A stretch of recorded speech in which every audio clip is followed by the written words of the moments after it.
Well, the problem about moving here is, oh, my partner was born in China, and now has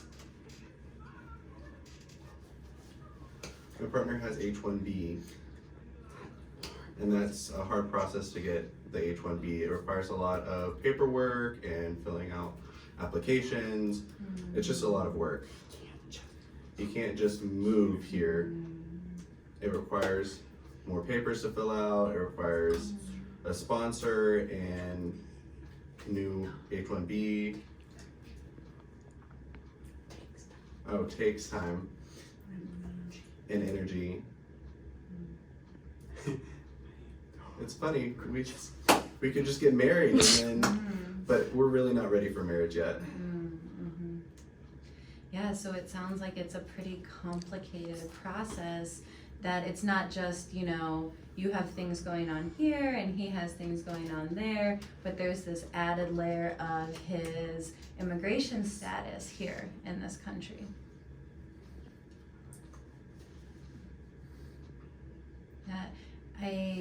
It sounds like you're handling a lot of different things very well.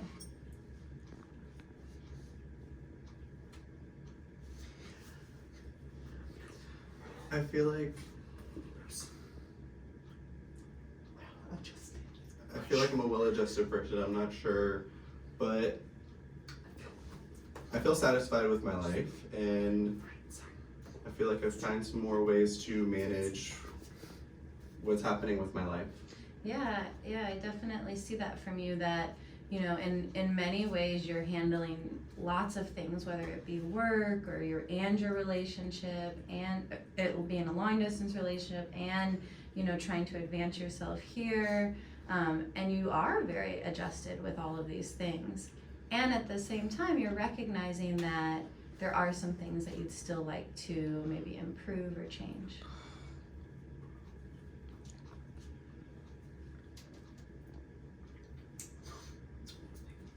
One thing I notice about my stress is that sometimes it will just pop up out of nowhere, and it's funny, my life, I have some issues with, I call it OCPD, obsessive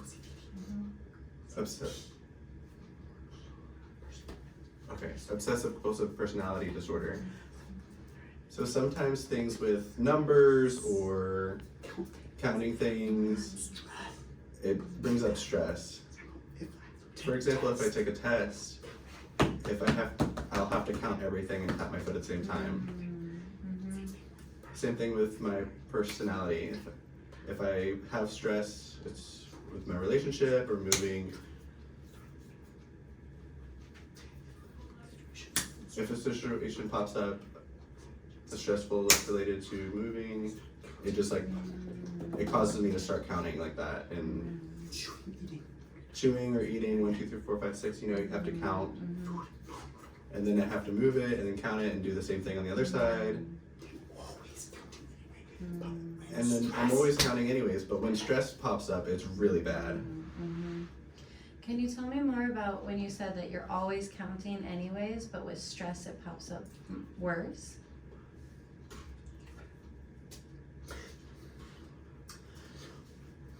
I feel like I have to count, or something bad would happen. One example, a few months ago, my parents' dog, he's like 13 years old, he passed away. And he's gonna pass away in a few months, but I don't want him to pass away. And I know that he's gonna die soon. It stressed me out, it made me start counting, and I did that. I do whatever I have to do to think that he won't die and pass away. I just feel like I have to do that to prevent it to happen, prevent it happening. How do you feel like when you have to do those types of like rituals to prevent something from happening, does it disrupt your life to have to do those things? About how much time would you say that you spend when you're doing that type of ritual? rarely I do that. Maybe it's like 1 week. It tends to last about 5 minutes each time. So it doesn't seem like it's too bad. My concern is when it happens, it makes me feel like I'm crazy or something's wrong with me. Yeah, I hear that when that happens and you feel like even though you rationally know it's not going to prevent, like in this example, the dog from dying, you still feel like you have to do the thing. And so then that makes you feel as though something is wrong with you, or to use the term you said, that you're crazy or something. Right. I know it won't help. It's ironic because I know it won't help, but I have to do it anyways. My mom will say, if you don't do it, what will happen? Because I have You know, to do because it. I have to do it. I can't avoid I it. can't avoid the temptation. I have to tap or count or whatever. So doing that helps to reassure you? Does it create like a reassuring feeling when you do it? Or when after you do it, do you still feel the stress or anxiety?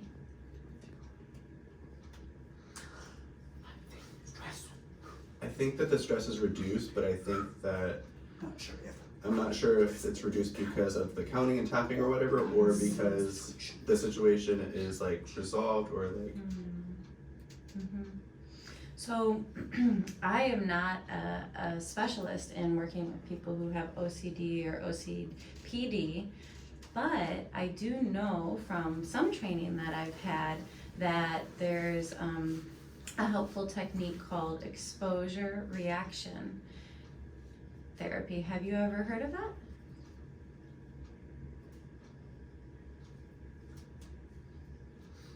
No, never. Okay, so that might be something that would be interesting for us to maybe talk about, or I could give you referrals or references related to, but to tell you, are you interested to hear a little bit about it? Again, I have a limited amount of knowledge about it, but I would be happy to tell you what I do know. I don't mind, go ahead. Okay, so what my understanding of it is it's a process where you work specifically with a counselor or therapist who's trained on this, and what they do is they work with you to actually expose you to the thing that is causing kind of the compulsive behavior, and it's in a kind of like a tiered way. You know, you don't go to the most extreme thing that you're feeling or that you're nervous or anxious about right away, but you work up to that so that you learn that you can handle that anxiety and stress without having to do your rituals.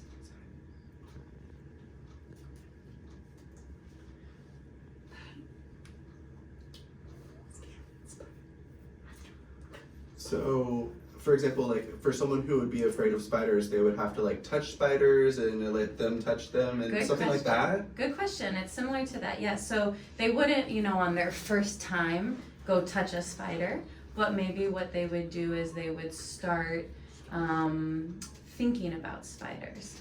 And then maybe they would look at pictures of spiders. And then maybe they would have to be, you know, across the room from a spider. Something like that.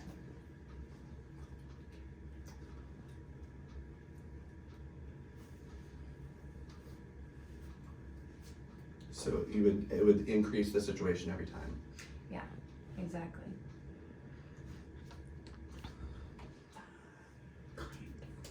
That kind of therapy, referred to like a specialist, is that insured, covered by insurance? That's a good question. I think it would oftentimes depend on the therapist or the counselor and in what setting they're practicing. So, you know, some counselors and therapists work with insurance, whether they're in private practice or in an organization, and others do not. Others I know will sometimes give you a document that says you came to therapy and you can submit that to insurance yourself. It really kind of varies by person, but that would be something that I would be willing to help you find if it is, you would want to see somebody using insurance? Is that that would be your preference?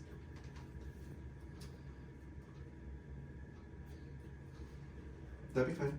Yeah. I'd like to do that. And again, I'm not necessarily saying, you know, that that is what you have or that is the type of therapy that you need, but when you started to mention that and how that contributes to some of the stress and anxiety that you're experiencing, it just made me think that that might be something to think about or consider for in the future.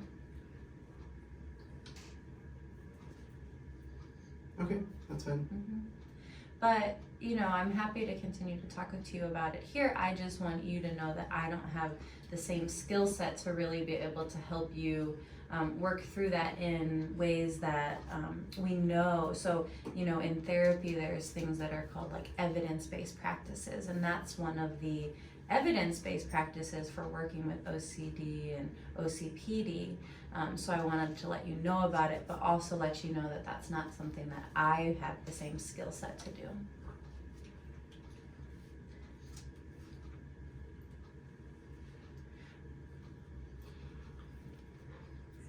I'm curious, I have many OCD, OCPD specialists in the areas. Do we have a lot of them in this area? Yeah, actually Jacksonville has a really big presence. There's an OCD organization here in Jacksonville. It's called OCD Jacksonville, I believe, and they're very active. Here they do different types of trainings. They're really trying to, they bring special guests in to do like lectures about OCD, and also for family members of people with OCD or OCPD to more understand this condition that people are living with and how to best manage it, both for the individual and also for the people in their lives. So it is a cool resource, or a very helpful resource, that is here in Jacksonville. So that might be something, especially since you're new to the area, that, you know, I could work with you to help you look more into.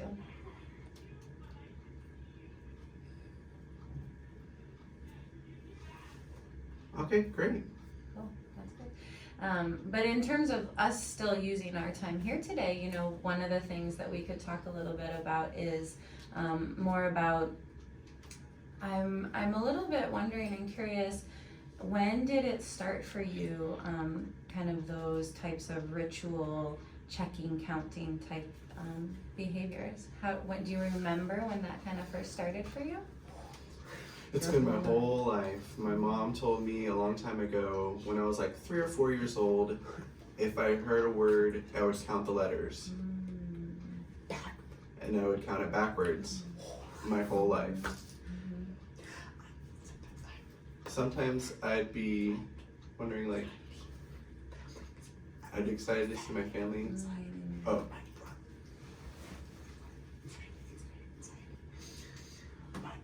My brother's anxiety is worse.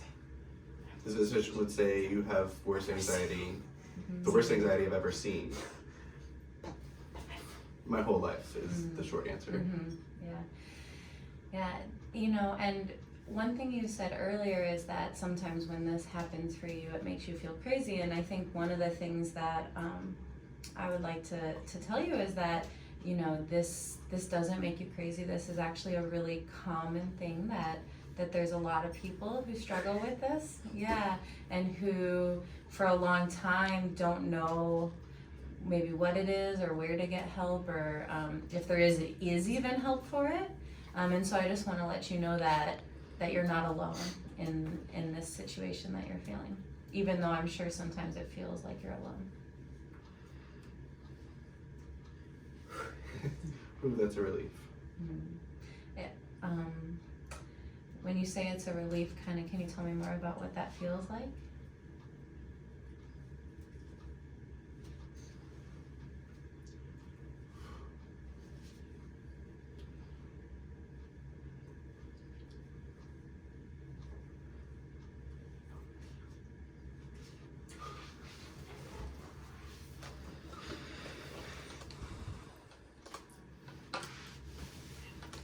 I guess when I notice my family with mental health problems and anxiety problems, I see them and I'm like, oh, I'm like that. And like hearing voices, my brother hears voices. I've never heard voices myself, never. But I see.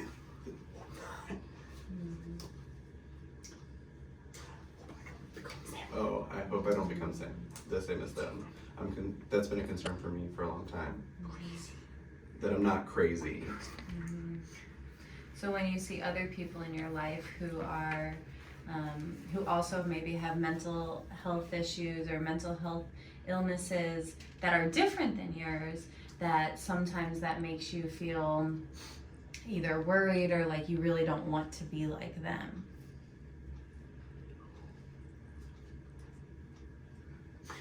Yes, sometimes I'm worried. I remember in college I took one psychology class, and our teacher said that the leading cause of mental health problems is stress. I was like, shit, there's so much. I'm so worried that I'll show up with the mental health problem as well. Because of the Because stress. of all this. Because of all the stress, yeah. And I would imagine, I don't totally know, but that you experience, everyone experiences stress in their life, but that you living in a couple of different minority types of populations, being both gay and also deaf, that creates even added stress that a lot of people aren't dealing with.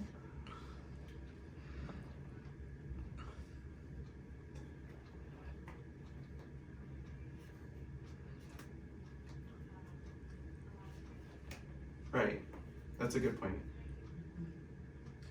Yeah, so it kind of brings us full circle a little bit to how we started here today with you saying that, kind of what you're here for is to how to best handle the stress and the anxiety that you have.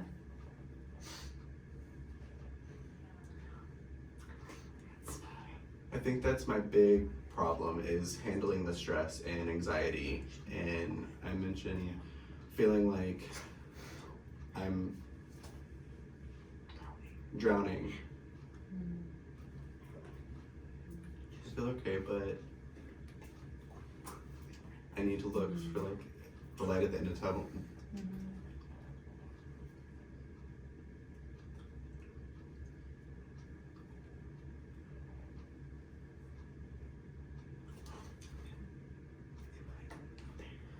I feel like if I don't prepare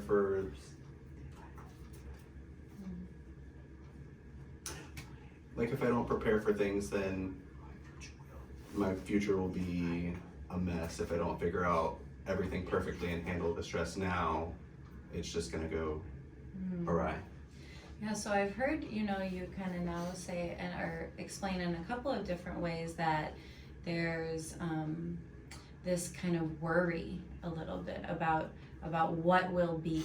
You said that you worried before about back when you were in high school and learned about stress being this contributor to mental illness, that you were worried that, oh, I hope that it's not me. And when you've seen other people in your family have mental illness, you've worried that, oh, I hope that's not me. And, when you think about your future and if you don't plan for it, you worry and think, you worry. So it sounds like there's kind of this common theme of this feeling of worry of what will happen.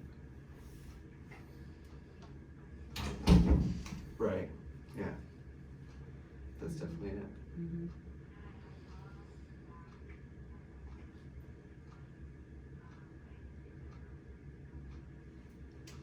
So sometimes, part of why I'm just sitting is sometimes it's helpful for us to just sit with kind of these feelings a little bit.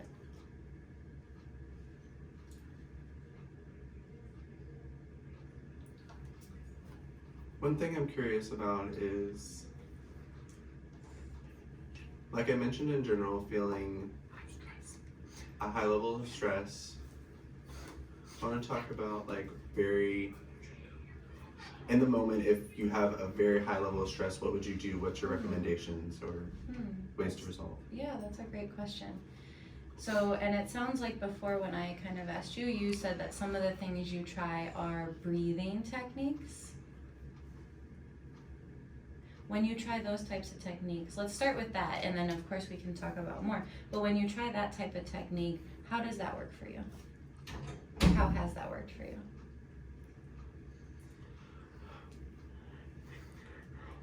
I think it helps some, not 100% though.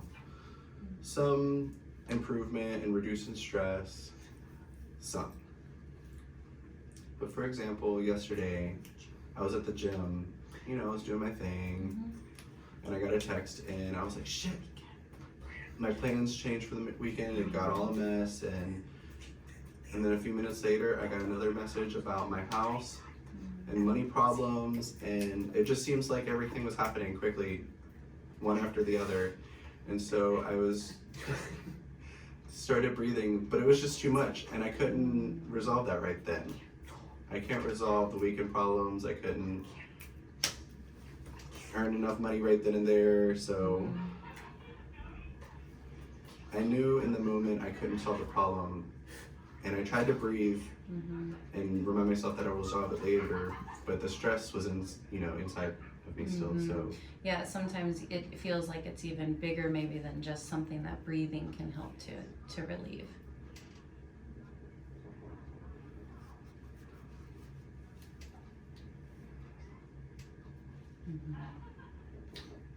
I'm curious, how long is the appointment? Yeah, good question. Typically appointments are 50 minutes, and so we have about 5 more minutes or so.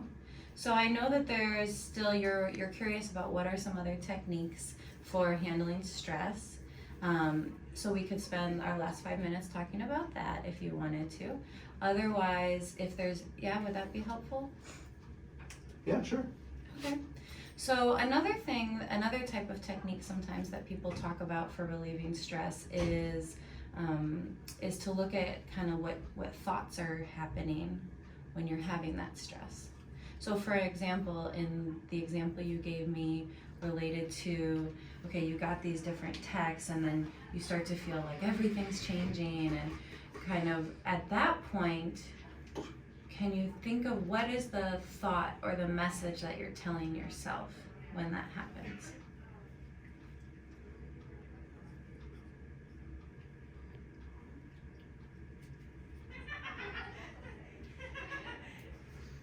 I'm not sure I understand. Yeah, so Can you clarify? yeah, definitely. It's and it's kind of sometimes takes a moment to stop and to think about it with yourself, but when you get that text that says, okay, now the plans are changing, what kind of, it sounds like that upset you, right? But so there might be a thought or a belief Yes. that comes up.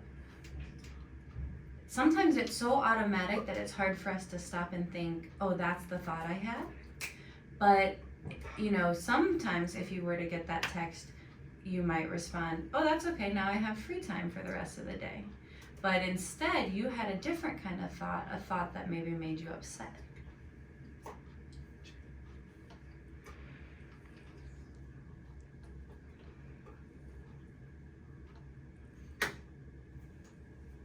So kind of what kind of thought was it that maybe comes up when the plans get changed?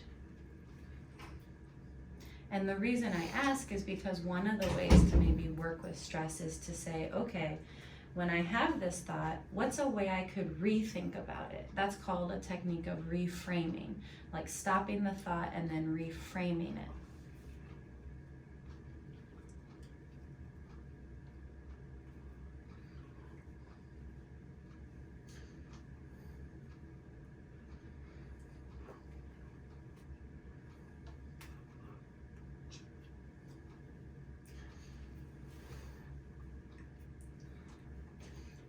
For example, yesterday at the gym, I got those text messages with the house situation, and I saw it, and my first thought was, I will become homeless, and I can't afford to buy a new house.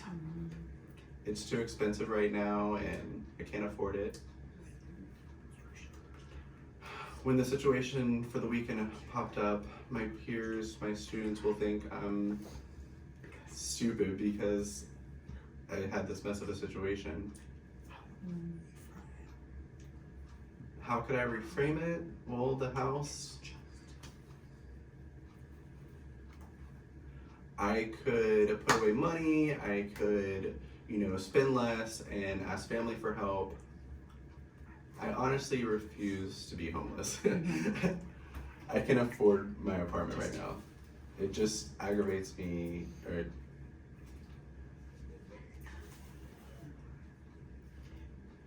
I just hate having to pay rent every month. It feels like a waste of money. And related to work, Deal with it. I'll just have to be patient and deal with it. Yeah, so it sounds like you are starting to think of maybe some ways you could think about it. And it's not, you know, the reframing isn't necessarily to minimize what you're feeling, to tell you that you shouldn't feel what you're feeling. It's just maybe a way of looking at the situation differently.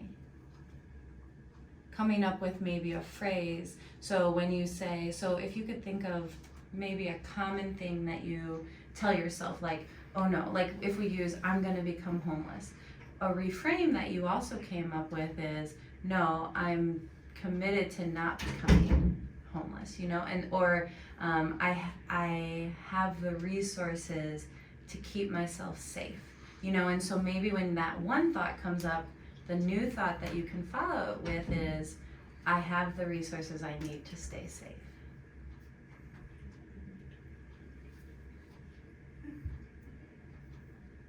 Understand? Is there anything else before we wrap up for the day that you want to talk about or that you feel is important to bring up?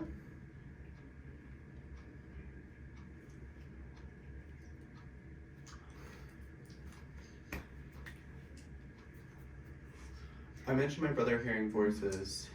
High risk. Does that mean that I'm high risk for the same thing? That's a good question. And without knowing your brother and his situation and exactly what goes on for him, I don't know exactly what kind of condition he has or what kind of diagnosis he may have. But kind of the short answer would be no. You know, mental illness isn't something that's necessarily contagious. While sometimes there's different mental illnesses that may possibly have a genetic component to it, typically that's not the case. Okay. But if that's something, that concerns you, that's definitely something we could talk about in future sessions more. Both what it's like to be, you know, the brother of someone who experiences that mental illness, because that is probably something that would be helpful to talk about for you maybe. And then also to look a little bit more into understanding what illness he may have. Okay. Thank you. Okay. Good to know. Yeah. So as we wrap up, is there something, what would be maybe like the thing that you're taking away from our time together today? Some maybe final thought or idea, something that maybe has stuck with you from our conversation?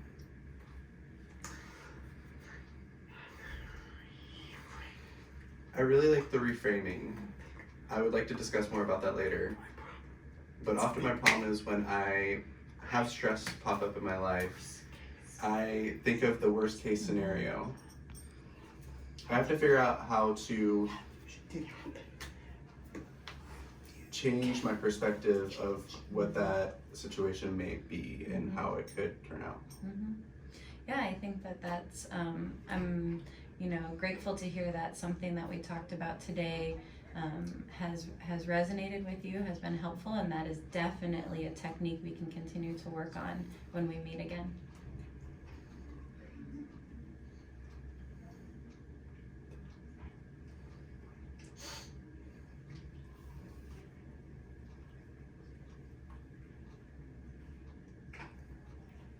For sure, definitely. Okay. Thank you for coming in today. Thank you.